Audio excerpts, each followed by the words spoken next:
Hey guys. Okay, so it's actually only been about 8 days since we put the hides back into the alum and the salt pickle. We decided that's actually long enough. After we flushed them, we put them back in there, and we were going to do 10 days, but we've actually only done 7.5, 8 days. We decided that that's going to work out just fine, actually. So we're moving on to the next process, which is we pull them out of the bucket, and here are the 4 hides. And basically what we're doing is we are going to just wash all of the salt and alum off. That process is done, so we can just get all that crap off. And basically all we're using is just some regular Dawn dish soap. Nothing really special.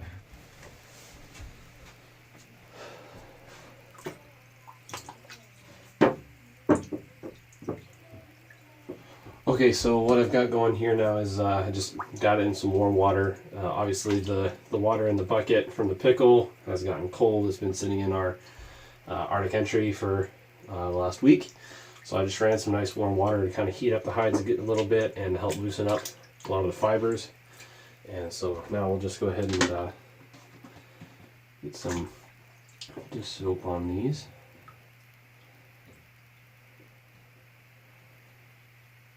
I'm going to do this again on the hide side, but for right now we're doing it on the skin.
I have a friend who I talked to recently who is a little bit more experienced in tanning hides, and he was just now doing a deer hide.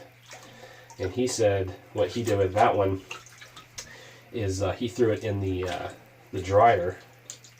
He threw that deer hide in the dryer with a pair of old boots, and the boots pretty much just beat the hide and stretched it and everything. And he said that worked pretty well. And unfortunately, you can't really do that on rabbit hides. It would pretty much shred the hides. But there's definitely some interesting ways to get that done.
Okay guys, so I've been talking a lot about breaking the leather and stretching the hides and whatnot.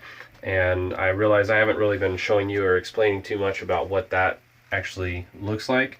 So basically, as the hides are drying, you're going to hang them up with the skin side up, with the fur side, facing in.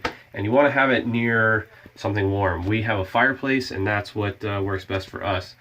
You can put it over a heater or something like that. We have a trash bag lining on the floor, and that helps for when the hides kind of drip as they dry. So anyway, every couple of hours as you dry the hides, you're going to want to go over and check the hides, and this is when we do the breaking of the leather. So I'll show you a little bit about what that looks like. The hide isn't dry enough to be breaking the leather on the entire hide. It's kind of an as-you-go process. So here's a little bit about what it looks like on a small part of the hide. So if you look here, this is the snowshoe hair, and the skin is pretty black. It's pretty dark. And as it dries, if you look here at this white spot, as it dries, you come by every now and then and you stretch it, and you see it turn from black to white. See that? I'll try it again. I'm trying to do this with one hand here. So watch it go from black to white. Boom. And this is what breaking the leather looks like. When you see the hides, the finished hides and everything, they have that real soft white texture and everything. That's the finished product of going through those hides and stretching them to the point where they go from that black to white soft texture. And that's basically all that remains on these hides. So we'll be drying them all day, and then we'll be stretching them, and then once they're dry, they'll be complete, and we'll have some freshly pickled hides.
Hey guys, okay, so it is now about 6:30 in the afternoon. Last time I talked to you, it was around 10:30, 11 o'clock.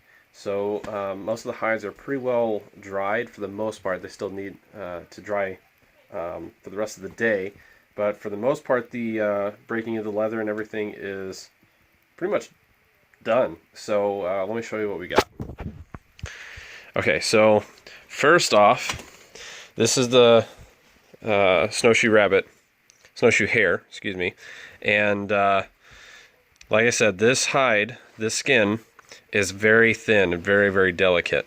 So right off the bat, my wife was breaking the leather and she snapped right there. And I don't know if you can really see, but it is extremely thin. So it's still pretty damp. It's still drying, so there's still some hope. And the fur looks pretty mangy right now because it's still pretty wet. Still pretty damp. So we'll leave that there. And here we go with the other hides. So let's see if you can even tell the kind of texture. You can hear it kind of be real thick. This hide is turning out great. So my wife broke the leather on all of these, and it just turned out really great. I can't really say anything more about it. There's a little bit of staining, you know, from the blood and whatnot, but we can get that out no problem. There's the tail. We were able to save the tail. So yeah, it turned out really great, and we'll show you the fur side. This is all dried. There's the tail, and it is super soft and really sturdy and soft. What we're going to do next is we're going to take some oil and just put the oil on here. That'll help soften it up even more, and this will be really really excellent for selling, using for any kind of arts and crafts. There's a lot of Alaska Native individuals here in the village that we live next to that use this very stuff for making gloves, shoes, slippers, earmuffs, stuff like that. So we can sell these to those people, or we can use them for our own arts and crafts. So here's our next one right here. It is in the middle of drying. It's still pretty rigid, so it'll still need to be kind of broken around. So let me show you how we get it from being real rigid to being pretty soft. Okay, so here it is.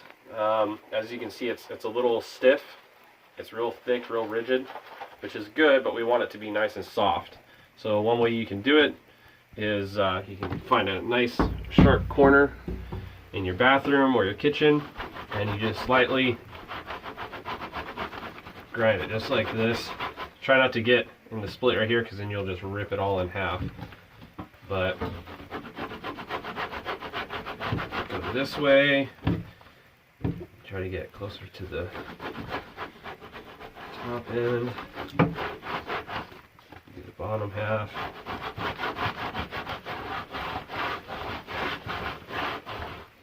Okay, and then we're going to go this direction, I mean.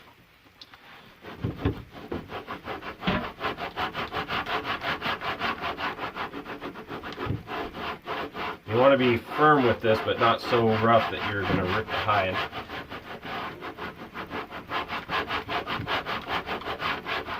Over this way.